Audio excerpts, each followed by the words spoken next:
New Year's Eve. Brandon, my boyfriend of 3 years, invited me home to meet his parents. At dinner, he drugged my wine. Skylar, the gangsters. They'll chop my hands off if I don't pay up. I had no way out. I had to give you to him. Don't blame me. Blame your luck. You look just like his crush. It's win-win. I pay my debts. You get a wealthy life. Drugged and dazed, I was delivered by his family to gates I knew too well. The home of my uncle, Victor Thorne. Victor had always doted on Mom and me. The year my father laid a hand on her, Victor had him shipped to a remote African mine before sunset. I could barely imagine what Brandon was about to face. The tranquilizer hadn't fully worn off. I lay slumped in the backseat of the car, unable to lift even a finger. The voices of Brandon, Frank, and Carol Miller reached me as a muffled drone, distant and indistinct. Brandon and I had been together since college, straight through graduation. Ours was a stable relationship, one that had never faced any real turbulence. Just before the holidays, he'd looked so sincere, saying he wanted to take me home to meet his parents, to talk about marriage. Thinking I needed to make a good impression on his family, I'd spent days meticulously preparing. I bought a new cashmere coat, got my hair done, and brought 2 expensive bottles of wine and a stack of gift boxes. But after just half a glass of water Carol poured for me, my vision started to blur. "Skylar, don't blame me," Brandon said, his face a mask of feigned grievance. I was truly backed into a corner, with no way out. $5 million! How was I supposed to pay that back? They'll really chop off my hands. I wanted to curse him, but my tongue wouldn't obey. Only choked, incoherent sounds escaped my throat. "Don't feel so wronged either," he continued to ramble. "Mr. Thorne's place isn't some bad situation. He just likes your type. You'll live a life of luxury with him. Isn't that better than being with me? I'm doing this for both of our sakes. A win-win. Get it? Win-win? You win my ass." The car sped through the darkness, the scenery outside the window a blur. I struggled to focus my eyes, trying to make out our direction, until the car slowly decelerated, finally pulling up to a massive, intricately carved iron gate. This place, this gate, this estate. My heart leaped. My hazy mind felt like it had been doused with ice water, clearing slightly in an instant.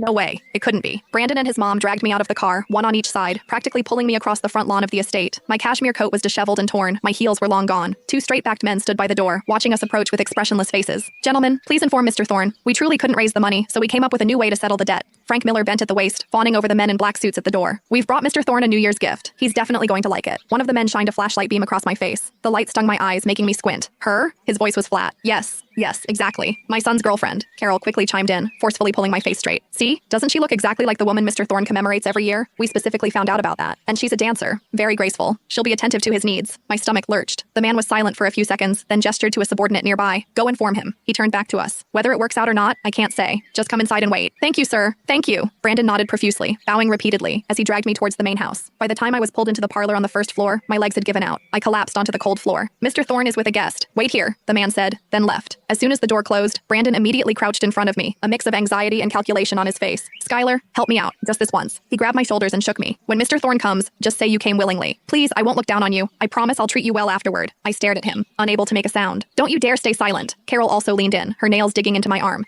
"If the Millers go down, you won't have it easy either. Brandon's your boyfriend. You should help him." "Mom, don't scare her." Brandon faked a gentle reprimand, then turned back to me, softening his tone. "Skylar, I know you're angry, but I really have no choice. $5 million. They'll kill me." The tranquilizer was slowly wearing off.